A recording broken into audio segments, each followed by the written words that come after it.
প্রকৃতিতে বইছে দাবদাহ। প্রচণ্ড গরমে মানুষের জীবন অতিষ্ঠ। আবহাওয়া অফিস জানিয়েছে গরমের এই তীব্রতা চলমান থাকতে পারে আরও কয়েকদিন। বড় ধরনের বৃষ্টি না হলে এই প্রচণ্ড তাপদাহ কমার সম্ভাবনা আপাতত নেই। তাই প্রচণ্ড গরমের মাঝে সাধারণ মানুষের কথা চিন্তা করে আয়োজন করা হয়েছে লেবুর শরবত ও পানি বিতরণ।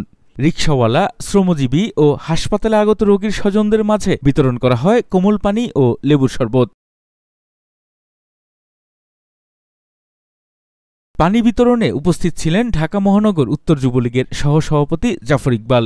আর উপস্থিত ছিলেন ২৭ নং ওয়ার্ড আওয়ামী লীগের সাধারণ সম্পাদক তারিক হাসান কাজল, আজহার মোল্লা, আরিফুল ইসলাম তুহিন সহ অন্যান্য নেতাকর্মীরা।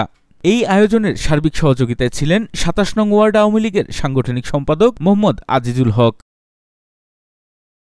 যে আসলে এই বিগত ৮-১০ দিন হচ্ছে সারা বাংলাদেশে দাবদাহ বইছে, সারা বাংলাদেশের মানুষ অতিষ্ঠ হয়ে গিয়েছে।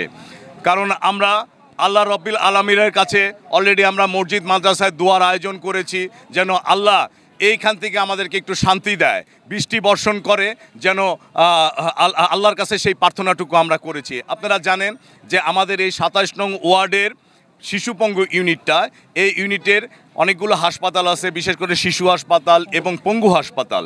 জাতীয় পর্যায়ের এই হাসপাতালগুলো বিভিন্ন ডিস্ট্রিক্ট থেকে সাধারণ মানুষরা সেবা নেওয়ার জন্য এই হাসপাতালগুলোতে আসে। তো এই অসহায় ব্যক্তিগুলো আর কি এখানে সেবা নেওয়ার জন্য যখন আসে তখন তৃষ্ণার্ত অবস্থায় পানি বা কোনো কিছুর জন্য তারা হাহাকার করছে।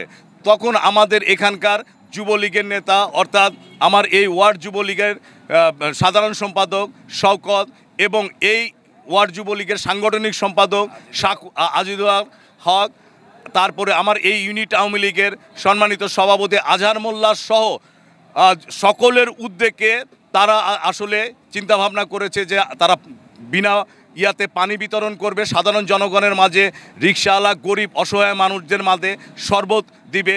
হ্যাঁ, সেই আলোকেই কিন্তু আজকে মূলত আমরা এখানে এসেছি। কারণ এই নির্দেশনাটা পেয়েছে হলো আমাদের প্রাণপ্রিয় নেতা ঢাকা ১২ আসনের এমপি সফল স্বরাষ্ট্রমন্ত্রী বীর মুক্তিযোদ্ধা আসাদুজ্জামান খান কামাল ভাইয়ের নির্দেশক্রমেই কিন্তু আজকের এই কার্যক্রম চলছে। কারণ আপনারা জানেন যে বিগত দিনে ২০১৯-২০ সালে যে কোভিড-19 হয়েছিল তখনও কিন্তু আমাদের প্রাণপ্রিয় নেত্রী মাননীয় প্রধানমন্ত্রী জননেত্রী শেখ হাসিনা সারা বাংলাদেশের নেতাকর্মীদের উদ্দেশ্যে নির্দেশনা দিয়েছিলেন যে এই কোভিড-19-এর মধ্যে সকলের পাশে থেকে যেন আমরা কাজ করি। তখন আমাদের প্রাণপ্রিয় নেতাই ঢাকা ১২ আসনের এমপি সফল স্বরাষ্ট্রমন্ত্রী বীর মুক্তিযোদ্ধা আসাদুজ্জামান খান কামাল ভাইয়ের নির্দেশক্রমে তার সহযোগিতায় আমরা প্রতিটা ঘরে ঘরে দ্বারে গিয়ে এই কোভিডের মধ্যে আমরা তখন মাস্ক, হ্যান্ড স্যানিটাইজার এবং খাদ্য সামগ্রী সব কিছুই আমরা ঘরে ঘরে পৌঁছিয়ে দিয়েছি সেপারেট টাইম।